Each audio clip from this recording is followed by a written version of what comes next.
Mesdames, messieurs, sortez vos mouchoirs, pour essuyer vos larmes de rire jaune, évidemment. Nos brillants stratèges urbanistiques, ces génies de l'aménagement du territoire qui carburent aux bons sentiments et à l'angoisse climatique, ont encore frappé. Leur dernière trouvaille, digne d'un scénario de Monty Python sous acide? Les fameuses zones à faibles émissions, ZFE. Alerte sur le côté obscur de la force verte. Derrière le vernis écolo, se cache une réalité sociale bien crasseuse. Les ZFE, mes amis, c'est la nouvelle guillotine du pauvre. On nous serine à longueur de journée qu'il faut sauver la planète, réduire la pollution, respirer un air pur, et c'est formidable, hein. Mais quand il s'agit de demander à monsieur tout-le-monde qui roule dans sa vieille bagnole diesel, parce que, figurez-vous, il n'a pas les moyens de s'offrir une Tesla à 100 000 €, de garer son véhicule hors des zones branchées, là, soudain, l'enthousiasme retombe comme un soufflet raté. Des villes interdites aux véhicules les plus anciens et donc, aux surprises, les plus polluants. Sauf que, devinez qui possède ces véhicules? Bingo!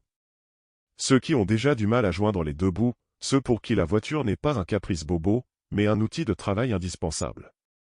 Le plombier qui doit se rendre en urgence chez un client, l'aide à domicile qui enchaîne les visites, l'ouvrier qui bosse à l'autre bout de l'agglomération. Bah, ils n'ont qu'à prendre le jet privé, c'est bien connu. Ah non, pardon, ils n'ont qu'à acheter une voiture électrique à crédit sur 15 ans. La transition écologique, c'est comme le caviar, c'est bon, mais c'est pas pour tout le monde. Situation explosive. On parle de justice sociale, d'inégalité, mais visiblement, la lutte contre la pollution a ses dommages collatéraux.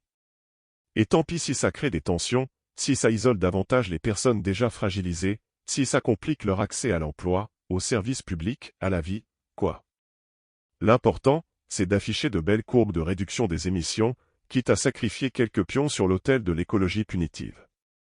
On nous prend vraiment pour des billes, en nous faisant croire que ces mesures sont indolores et bénéfiques pour tous. Et les alternatives, me direz-vous? On nous promet des transports en commun flambant neufs, des pistes cyclables qui fleurissent, mais la réalité, c'est des bus bondés, des métros en panne, et des pistes cyclables qui s'arrêtent net au début des quartiers populaires, et des hauteurs incompatibles avec les emplois industriels, ben oui connard, car les pauvres sont postés pas en horaire de bureau. Tu travailles la nuit, tu as un bus? Tu as envie de passer 2 heures dans les transports en commun pour un trajet de 40 minutes en voiture? Ben non, connard. Alors, on continue de nous bassiner avec l'urgence climatique, de nous culpabiliser à la moindre respiration de CO2, pendant qu'on met en place des mesures qui creusent les inégalités sociales.